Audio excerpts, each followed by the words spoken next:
네, 곧이어 다섯 번째 주제 발표를 시작하도록 하겠습니다.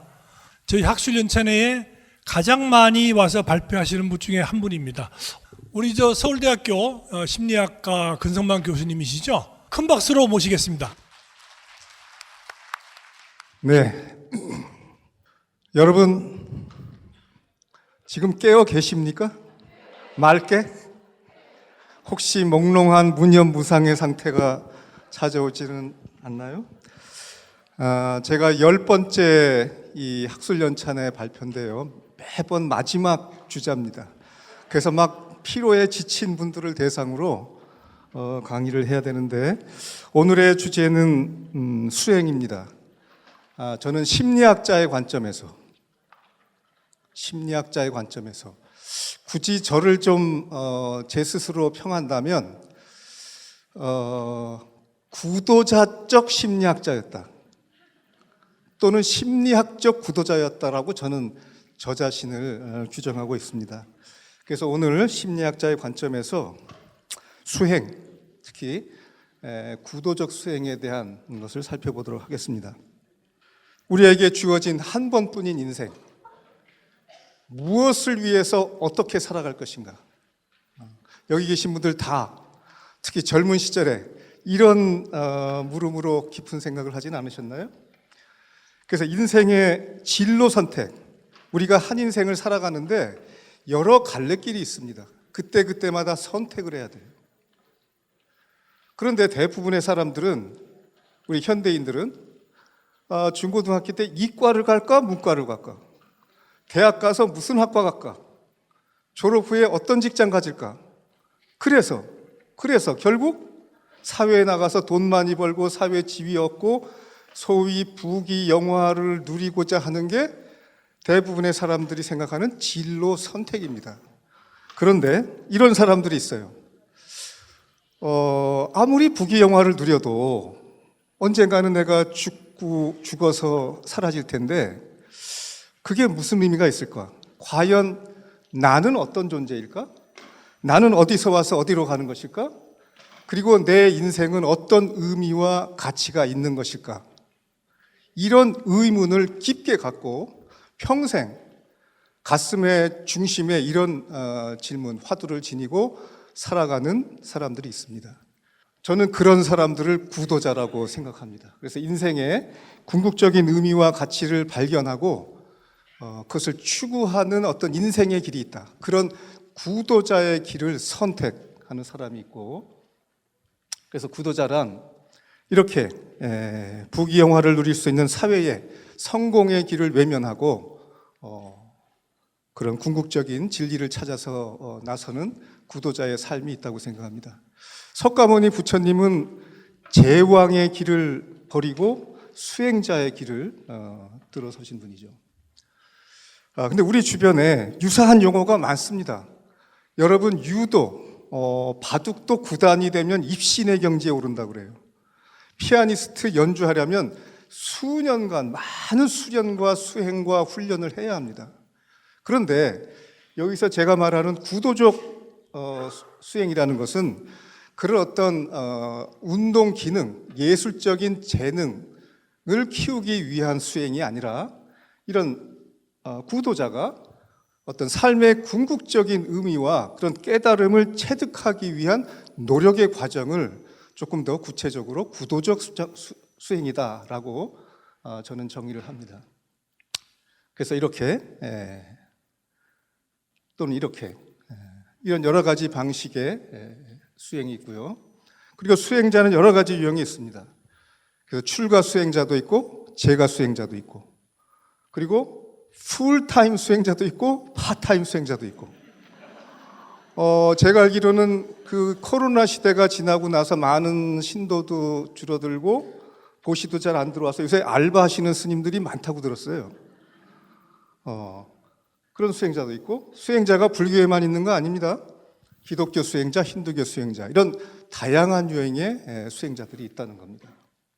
자, 그래서 삶의 어느 시기에 나는 세속의 길을 걷기보다 삶의 궁극적인 어떤 의미, 가치를 찾기 위한 길로 나서겠다라고 라고 구도의 길을 들어선 사람들이 어떤 구도의 과정, 수행의 과정을 거치는지를 제가 심리학의 관점에서 좀 정리해 봤습니다. 첫째, 구도의 동기입니다. 누가, 어떤 사람이 그 세속의 길을 마다하고 이런 어떤 동기로 구도의 길을 선택하느냐는 겁니다. 여기 계신 우리 스님들, 과거는 묻지 않는 게 좋지만 어떻게 하다가 이 길로 들어섰습니까? 또 여기 계신 여러분들, 제가 자이시지만 나름대로는 구도와 수행을 하고 계시지 않나요? 어쩌다가 이 자리까지 오셨습니까? 여러 가지 동기가 있을 겁니다.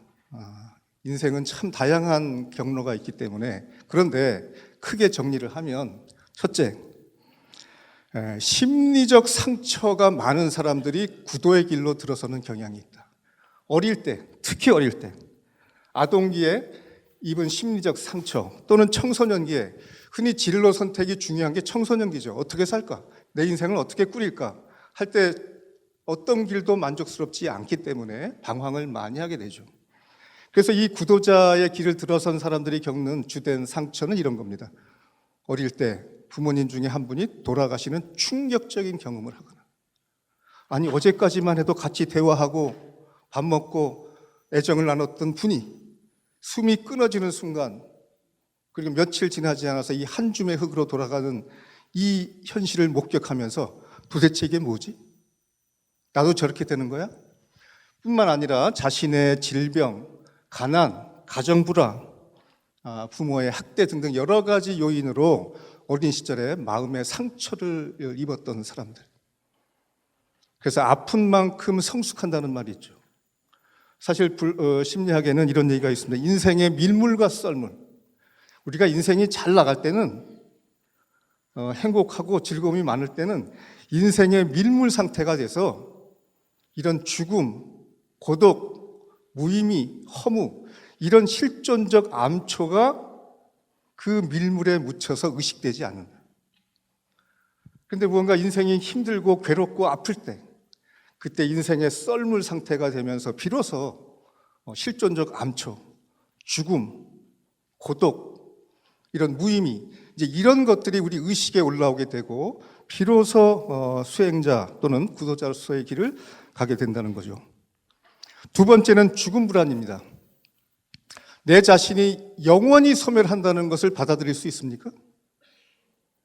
그리고 아무리 세상에서 부귀영화를 누리더라도 결국 죽고 말 텐데, 이런 나의 소멸이라는 것을 받아들일 수 없을 때, 또 그렇게 됐을 때 나의 삶이 너무 허무하기 때문에 이런 죽음 불안을 극복하기 위한 방법이 없을까? 세속적인 방법으로는 없습니다. 다시 말하면 종교의 길입니다.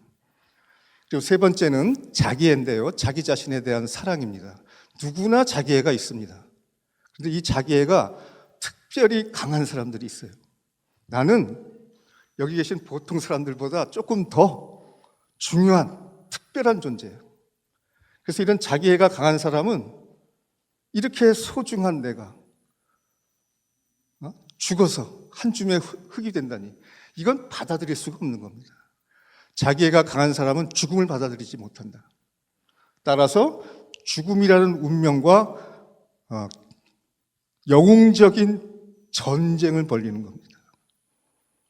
그리고 그 전쟁에서 승리한 정신적인 영웅, 마하비라, 대웅이 되는 겁니다. 내가 대웅이 돼서 이 많은 인류에게 이 죽음으로부터 생존할 수 있는, 살아날 수 있는 그 길을 펼치겠다라는 이런 거대한 포부를 가진 사람들도 일부 구도자의 길을 걷게 됩니다. 이 밖에 여러 가지 이유가 있겠죠. 우리 아까 미산 스님 12살이라고 그러셨는데 모르겠습니다. 어떤 이유로. 예전에는 그런 분들 많지 않았습니까? 그냥 가족이 너 가서 한번 우리 형제도 많은데 거기 가서 먹고 살아라. 이래서 밀려서 가신 분도 있고, 또 때로는 실현당하고 인생이 다 피곤하다. 어디 가서 그런 명상이나 해야지.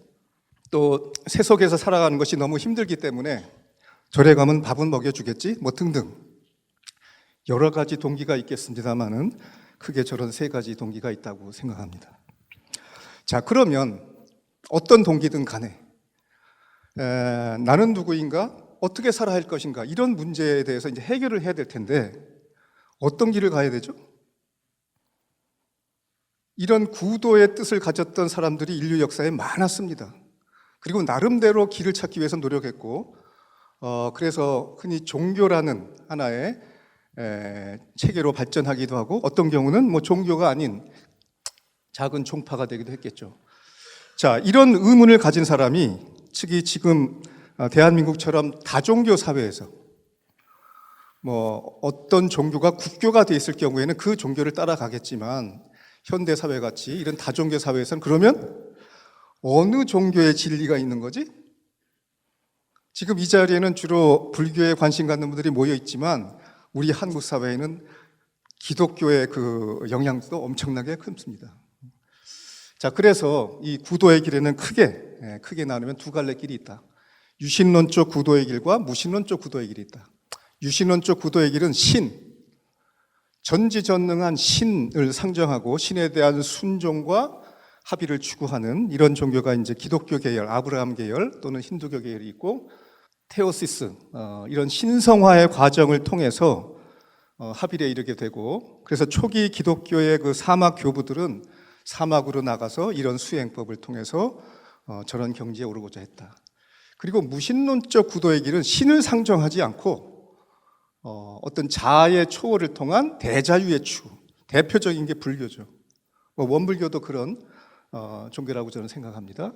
그래서 초선부터 상수멸정까지 이르는 그런 어떤 수행의 경지를 통해서 자아 초월을 이루고 팔정도를 비롯한 여러 가지 수행법이 제시되고 있는 거죠. 제가 갖는 관심은 이런 겁니다. 특히 한국 사회에 어쨌든 유신론적인 기독교와 무신론적인 불교가 있는데 왜 어떤 사람은 기독교로 가고 왜 어떤 사람은 불교로 가는가? 왜? 저는 이제 심리학적인 관점에서 이렇게 이해를 합니다.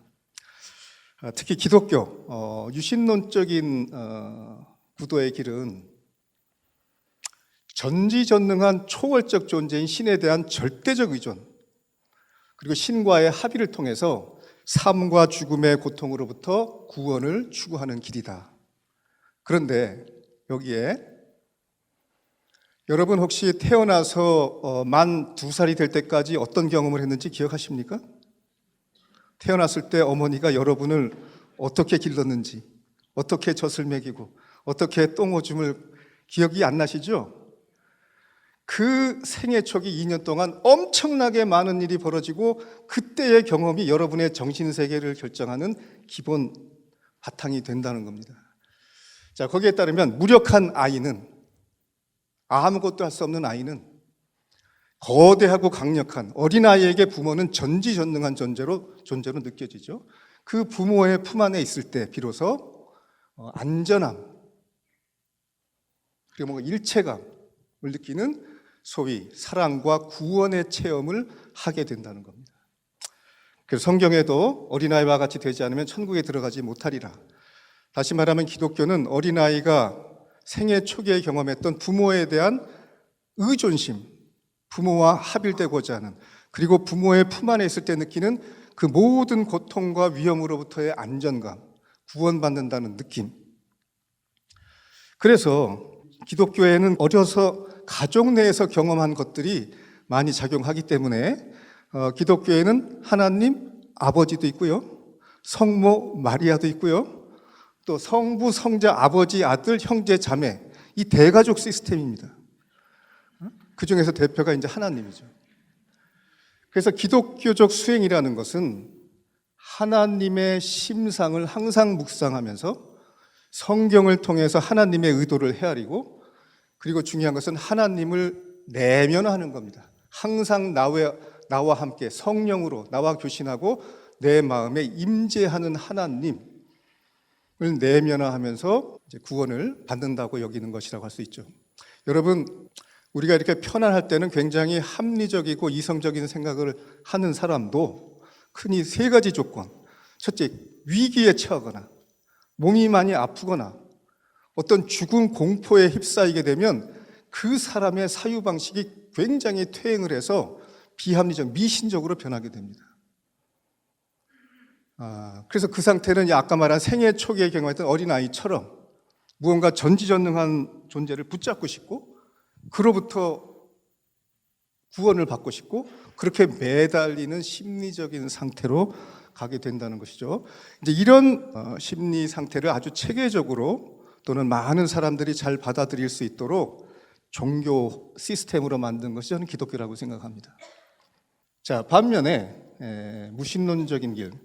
부모가 사랑을 하는데 이제 청소년기쯤 되면은 부모의 사랑이 좋기만 하나요? 좀 내 마음대로 하고 싶은데 야, 공부해. 이거 하지 마. 저거 하지 마. 그래서 이제 부모의 사랑이 구속으로 느껴지는 때가 옵니다. 그래서 여러분 청소년기 한때 가출을 꿈꿔보지 않으신 분 있어요? 뭔가 부모로부터 이제 독립하고 싶어요. 자유롭고 싶어요. 그래서 가족과 세속, 구속의 원천인 나를 부자유하게 만드는 가족과 세속을 떠나서 출가와 자유의 추구를 하게 되고 의존보다는 독립을 통한 어떤 자유와 자율성을 추구하는 과정이고 이건 뭐 제 생각입니다만은 불교에서 말하는 깨달음이란 석가모니 부처님께서 말씀하신 깨달음이란 저는 이런 거라고 생각합니다. 부모와 사회로 받은 모든 가스라이팅으로부터의 자각과 해방이다. 요새 현대어를 말하면 가스라이팅이지만 불교 용어로 하면 미혹입니다. 부모가 맨날 너 이래야 돼 저래야 돼. 사회에서 국가에 충성하고 전쟁 터지면 먼저 나가서 희생하고. 그래서 자아는 우리의 나, 자아라는 것은 우리 몸을 갖고 있기 때문에 어차피 이 육체 덩어리가 움직이게 되고 감각을 통해서 외부에 안입이 신 감각이 들어오잖아요. 그리고 부모로부터 교사로부터 이런 사회화 과정을 통해서 우리의 생각 그리고 나라는 의식 이런 것들이 자아로 형성이 되고 그 자아가 모든 괴로움의 원천이자 죽음 불안의 근원이라는 겁니다. 그래서 불교는 무신론적인 종교는 나는 누구인가? 지금 내가 이렇게 철석같이 믿고 있는 이 신념은 어떤 것인가? 라는 내면적인 성찰과 탐구를 통해서 모든 가스라이팅으로부터 벗어나 자기의 존재와 마음의 본성을 자각하고 증오함으로써 자유로운 존재로 나아가는 길이다. 저는 불교가 위대한 게 석가모니 부처님 위대한 게 돌아가실 때 뭐라고 자등명, 법등명이라고 그러셨어요. 나를 믿으라는 얘기 안 하셨어요. 또 선가에 이런 얘기 있잖아요. 부처를 만나면 부처를 죽이고 조사를 만나면 조사를 죽여라. 다시 말하면 모든 가스라이팅으로부터 자유로워져라. 그래야 비로소 구속으로부터 해방될 수 있다. 그래서 이제 불교는 이런 누군가에게 어태치먼트, 집착하기보다는 모든 집착으로부터 벗어나서 자유를 추구하는 길이다라고 생각합니다.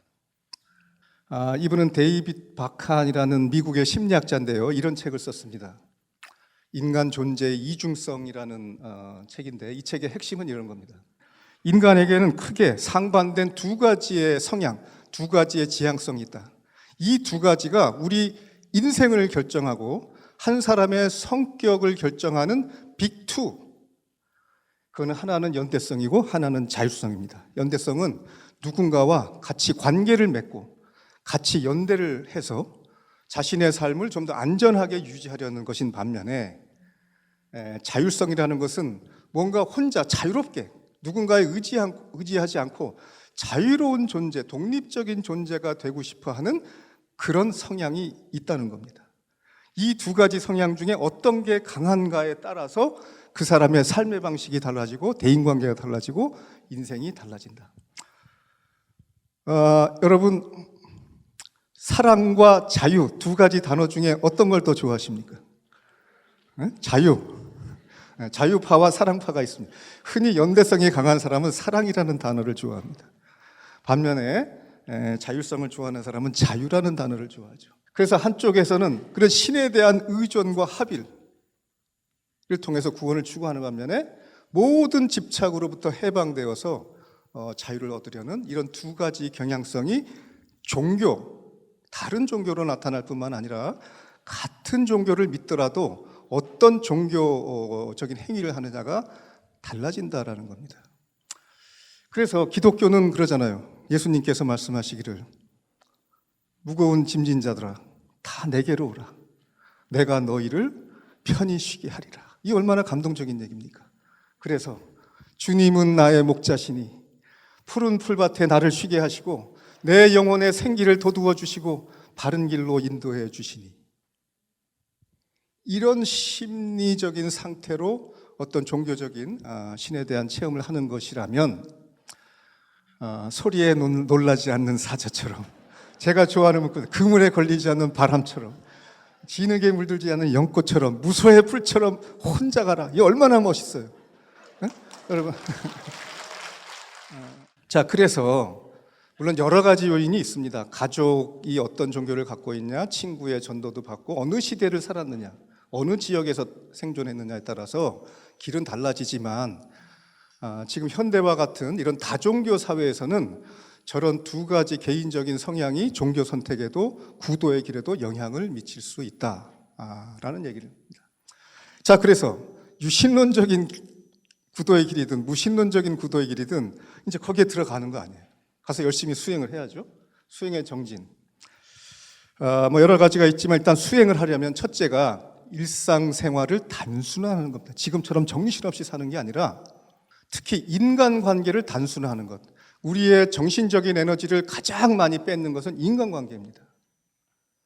그래서 때로는 산속으로, 사막으로 들어가서 그리고 이제 출가를 해서 혼자 독거, 은거를 하고, 그리고 자신의 욕망을 잘 관찰하면서 절제, 조절하고, 그리고 이제 이런 걸 통해서 결과적으로 정신을 집중해서 무언가 신을 묵상하든 아니면 자기 내면을 깊이 성찰하든 그런 정신을 모아서 정신 집중을 하는 거죠.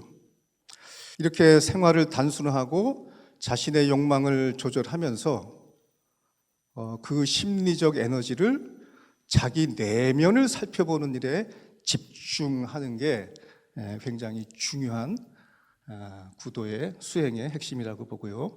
또 한 가지는 그런 수행을 안내해 줄 수 있는 스승, 선지식이 필요합니다.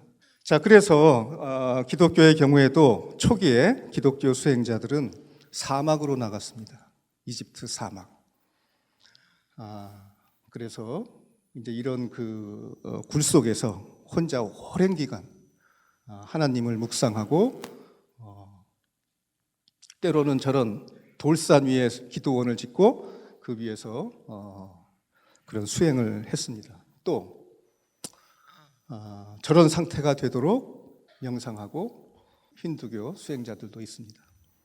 자아 초월 심리학자인 그 로저 월시라는 사람은 이런 주장을 하고 있어요. 우리의 그 일상적인 의식 상태, 우리 일상적인 의식 상태는 매우 혼탁하다. 그리고 있는 그대로 보지 못하고 우리 현실을 왜곡한다. 이게 우리의 일상적인 심리 상태, 의식 상태라는 겁니다. 그래서 월시에 의하면 여러 문화권에는 저런 어떤 일상적인 의식을 초월해서 구원에 이를 수 있는 여러 가지 수행 시스템들이 발달했다. 동양이든 서양이든 여러 문화에.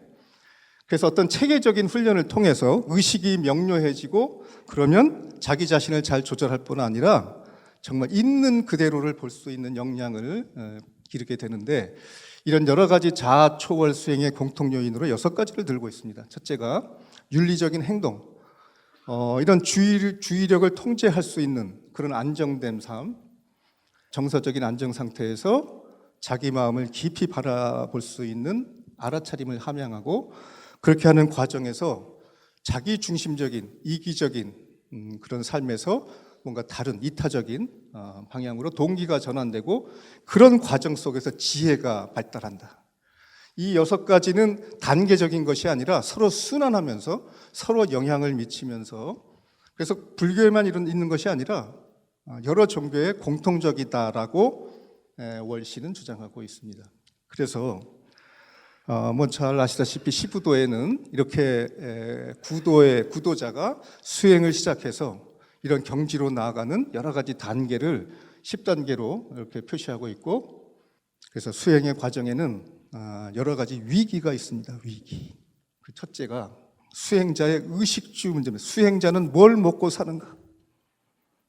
돈과 관련된 타락, 또 수행 의지의 약화. 처음에는 초발심, 강렬한 맹렬한 의지로 시작했지만 한 달, 두 달 하다 보면 쉽지 않잖아요. 이게 옳은 길인가? 그리고 아울러서 수행자의 관계 갈등입니다. 아까 말씀드렸듯이 수행자들 중에는 어린 시절에 심리적인 상처를 가진 사람들이 있고 이 심리적 상처가 사람을 때로는 찌그러지게 만들어요. 다른 사람을 있는 그대로 보지 못하고 인간관계의 갈등을 많이 경험할 수 있습니다. 그리고 한 가지 더 들면 수행자의 정신적 혼란과 건강 문제입니다. 혼자서 오랜 기간 혼자만의 생활을 하다 보면 자기 생각에 빠져서 현실적인 감각을 잃어버릴 수가 있다. 자, 뭐 이런 위기를 잘 극복하고 이제 수행을 꾸준히 하다 보면 소위 말하는 깨달음, 득도를 할 수 있는데요. 과연 수행자가 내가 깨달았나? 이거 어떻게 알죠? 그런 자기 확신, 주관적 체험. 내가 원래 가졌던 초기의 의문이 풀렸다. 삶이 자유롭다. 집착할 게 아무도 없고 너무 사는 게 편안하고 고요롭고 고요하고 좋다. 라는 수행자의 주관적 체험과 확신이 있을 수 있죠. 그런데 또 하나는 중요한 것은 타인의 평가와 인정입니다. 그래서 스승의 인가를 중요하게 여기잖아요. 스승이 어떻게 인가를 하나요? 같이 이제 법거량을 하거나 질문을 주고받으면서 그렇게 알 수가 있나요? 또는 인가를 받지 못했다 하더라도 사회에서 깨달은 분으로 추앙받는 사람들이 있지 않아요? 그분들은 수행자의 언행을 보고 저분이 법문하시는 거 보니까 깨달은 부분 많다. 그리고 가까이 가보니까 아주 자비롭고 성자다, 깨달았다 라고 그 사람이 겉으로 드러내는 말과 행위를 보고 주변 사람들이 깨달았다고 인정하고 취향할 수 있죠. 그러나 그게 진짜 깨달은 걸까요? 어쨌든 과연 수행자는 자신이 구도의 길로 나서서 추구했던 목적을 이루었는지 어떻게 아는가라는 겁니다. 아마 이 두 가지가 복합되어 있는 것 같고요. 과연 수행에는 종착점이 있는가 없는가?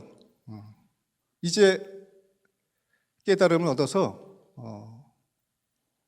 더 이상 배울 게 없다, 더 깨칠 게 없다 라고 할 수 있는 종착점이 있는. 그래서 그 다음부터는 수행이 필요하지 않은 수행의 완결성과 지속성인데 이게 이제 돈점 논쟁이죠. 저는 개인적으로 수행자도 다 근기가 다르고 일반인도 이 담배 끊어야지 라고 딱 결단하는 순간 팍 끊어버리는 사람이 있는가 하면 끊었다 폈다 끊었다 폈다 하는 사람이 있어요. 개인마다 다 다른 겁니다. 그래서 한 방에 끝내서 행동이 확 달라지는 사람도 있고 점진적으로 조금씩 달라지는 사람도 있다. 저는 개인적으로 수행은 평생 계속되는 과정이다라고 생각을 하고요. 자, 기독교 수행자든 불교 수행자든 그런 어떤 깨달음을 얻거나 구원의 확신을 갖게 된 이후에 어떻게 살아가느냐는 겁니다. 석가모니 부처님께서 보리수 아래서 깨달음을 얻으셨잖아요. 그 이후에 수행자의 사회적 관계인데요. 이런 깨달음을 얻고 평화로움 속에서 조용히 산속의 암자에 은거하면서 그럼 얼마나 편안하고 좋아요. 산새들과 놀고 그런 거 하면 어떤 분은 세속으로 나오잖아요. 나와서 이제 포교 활동을 하기도 하죠. 그래서 소위 중생회양, 요익 중생, 그래서 중생을 제도하고 포기하고 기독교도 마찬가지입니다. 그런 사막에서 깨달음을 얻고 저기 성인이 있다라는 소문이 퍼지면서 사람들이 배움을 구하러 와요. 그러다가 그분들의 추앙을 받고 사회로 나갑니다. 나가서 이제 이런 여러 가지 포교 활동을 하는데 문제는 그런 수행자가 사회로 나왔을 때 기존의 기성 교단과 잘 일치하면 좋은데 내가 해보니까 저 수행법이 아니다. 이 수행법이 더 좋다. 또 하나님과의 관계가 삼위일체가 아니라 예수님은 하나님하고 동격은 아니고 그 하나님의 아들로서 그런 어떤 그 성인의 삶을 살아간 사람이다. 뭐 이런 주장을 할 수 있죠. 이렇게 기성교단에서 하는 교리나 믿음과 다른 얘기를 하게 되면 이단으로 몰려서 심한 갈등을 겪거나 추종자가 많은 경우에는 새로운 종파를 만드는 거죠. 이런 등등의 여러 가지 문제가 있다는 겁니다. 자, 그래서 마지막으로 저는 이게 이제 중요합니다. 과연 수행자는, 특히 불교 수행자는 노병사를 어떻게 맞이하는가?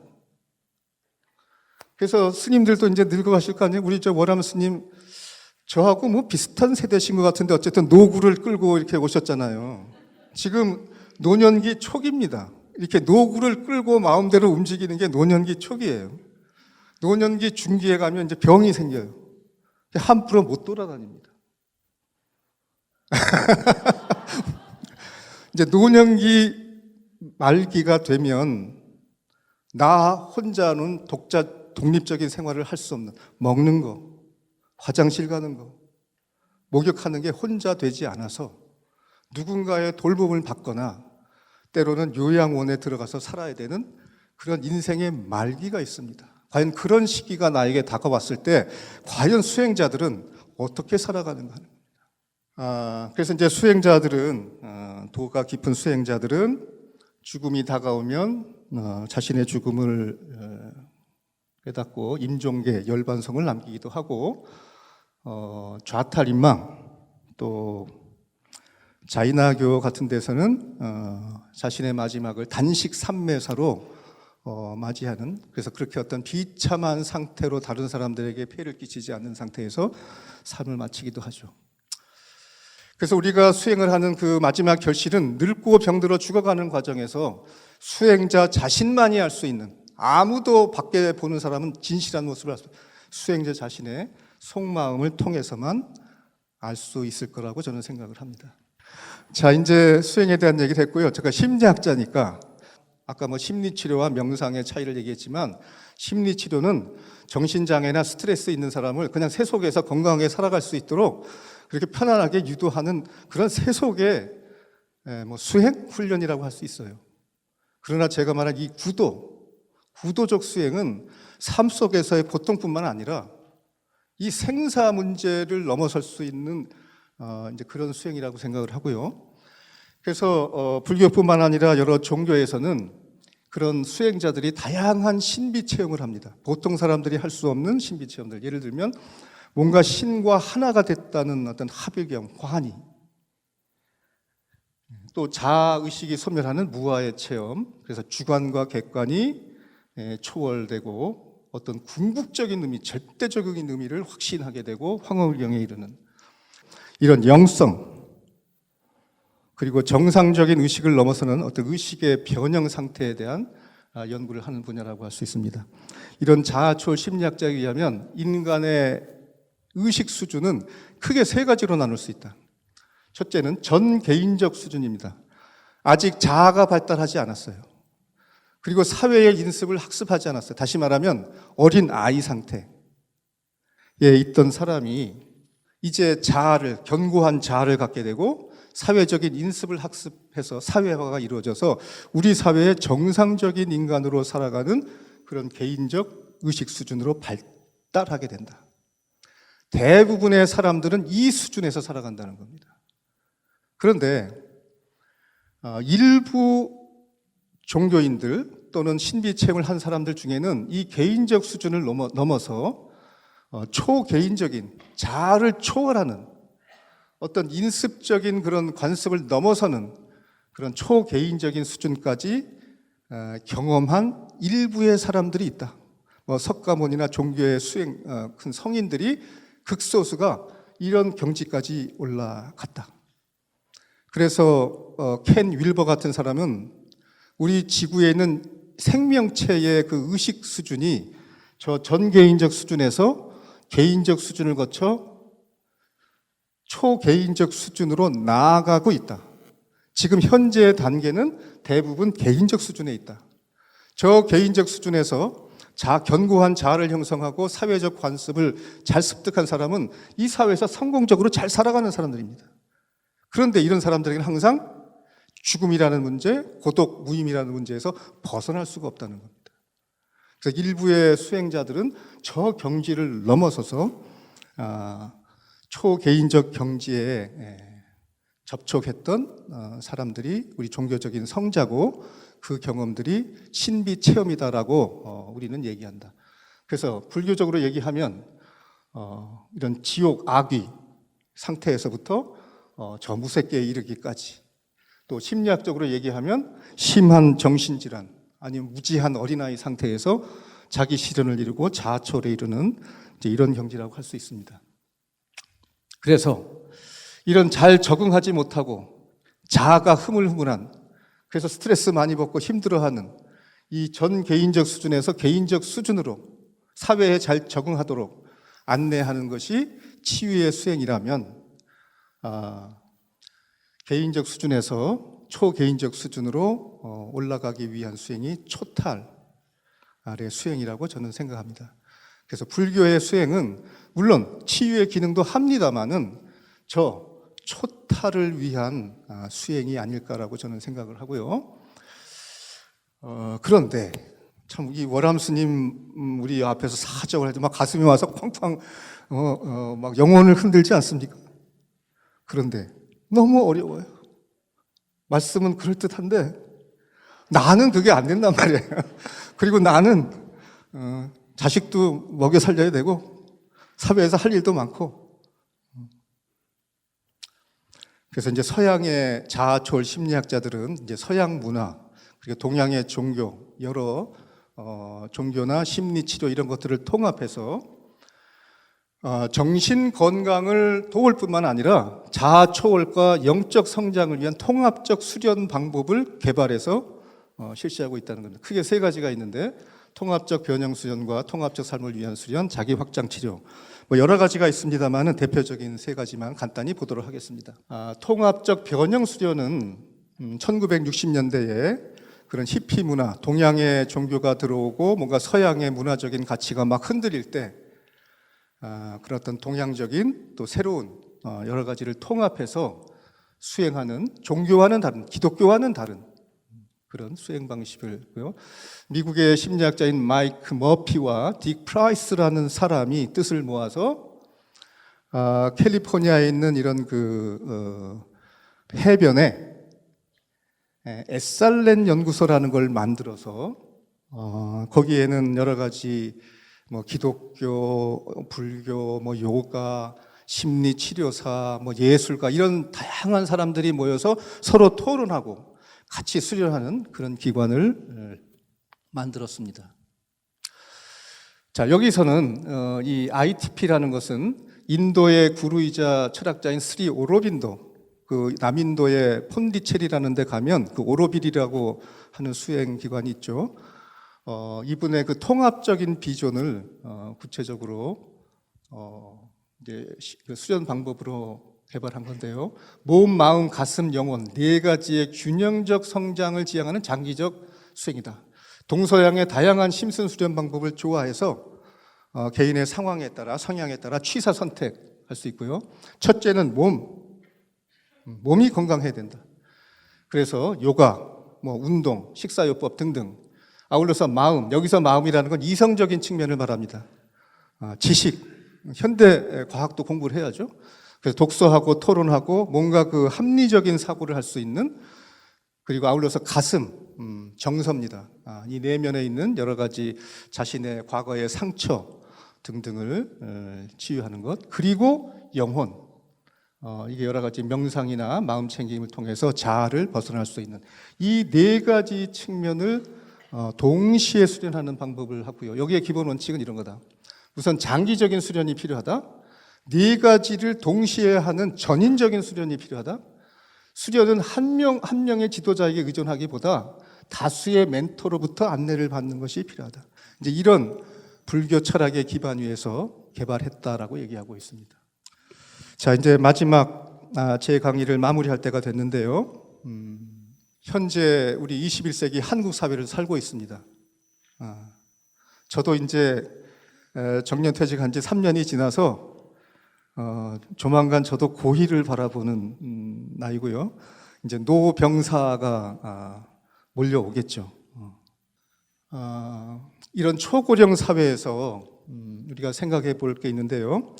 힌두교도 뭐 요새는 어떤지 모르지만 과거에는 인생을 4단계로 나눠서 어린 시절에는 배우고, 그리고 가정을 이뤄서 가장이 돼서 직장 생활하면서 가족을 먹여 살리고, 그리고 노년기에 들어서면 숲속에 들어가서 혼자 명상하고, 인생의 마지막이 다가오면 모든 것을 떠나서 이렇게 유랑하는 그런 삶의 4단계가 있다는 그런 삶의 단계를 얘기하고 있죠.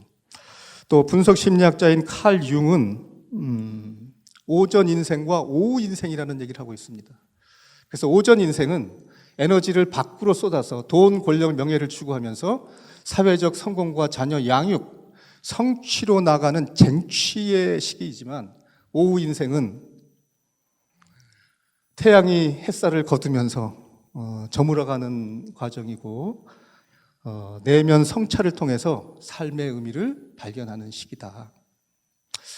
그래서 저는 이 오후 인생 학교의 필수 과목은 죽음 준비 교육이다. 노병사의 고통을 잘 극복할 수 있는 수행이라고 생각해서, 노년기는 구도적 수행을 하기에 아주 좋은 인생의 계절이다. 시간 많잖아요. 그리고 특히 노년기 초기는 건강하시잖아요. 그리고 약간 돈도 좀 여유가 있잖아요. 그럼 뭐 하실 거예요? 맨날 그 여행 다니고 맛집만 다닐 겁니까? 조금 있으면 찬바람이 부는데, 병과 죽음이 몰려오는데, 그 대비를 이제 해야 될 이 초고령 사회의 축복을 이 수행으로, 구도적 수행으로 잘 이끌어 가시면 좋겠다는 생각을 하고, 오늘 주제가 수행, 초탈인가 치유인가.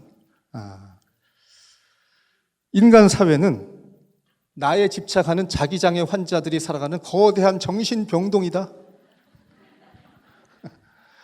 그리고 인류 역사는 자기장애 환자들이 펼치는 이전 투구의 기록이다. 그런데 자기장애 환자들은 항상 무거운 짐을 지고 다녀요. 그래서 힘들고 괴로워해요.